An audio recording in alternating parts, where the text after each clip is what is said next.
અંબાજી ખાતે ધર્મશાળામાં શ્રાવણીઓ જુગાર રમતા 28 શકુનીઓ ઝડપાયા। પહેલા અંબાજી માતાના દર્શન કર્યા બાદ 28 જુગારીઓ ધર્મશાળામાં જુગાર રમવા માટે શ્રી ગણેશ કર્યા। અંબાજી પોલીસને બાતમી મળી તેના આધારે રેડ કરી તમામ જુગારીઓને ઝડપી પાડવામાં આવ્યા છે। મહેસાણાથી સ્પેશિયલ જુગાર રમવા માટે અંબાજી ખાતે ધર્મશાળામાં રોકાયા હતા। પોલીસે 28 જુગારીઓ સાથે અંબાજી પોલીસ સ્ટેશન ખાતે ગુનો નોંધ્યો છે। રોકડ રકમ 4,61,620 રૂપિયા, મોબાઈલ અન્ય કુલ કિંમત 10,99,930 રૂપિયાનો મુદ્દામાલ જપ્ત કર્યો છે।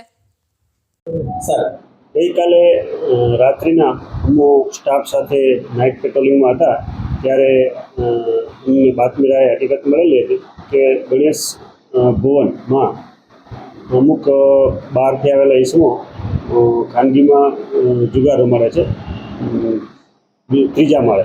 તો તાત્કાલિક અમે જે હકીકતવાળી જગ્યા હતી ત્યાં જઈને રેડ કરેલ તો ટોટલ 28 ઈસમો અમને મળેલ। રોકડ 4,61,930 અને મોબાઈલ સહિતનો અન્ય મુદ્દામાલ સહિત કુલ મુદ્દામાલ 10,99,930ના મુદ્દામાલ સાથે મળી આવેલ છે અને અમુક ઈસમો રેડ દરમિયાન નાસી ગયેલ છે, જેની પણ આગળ તપાસ તજવીજ ચાલુ છે। પકડાયેલા કેટલા છે? પકડાયેલા ટોટલ 28 ઈસમો છે।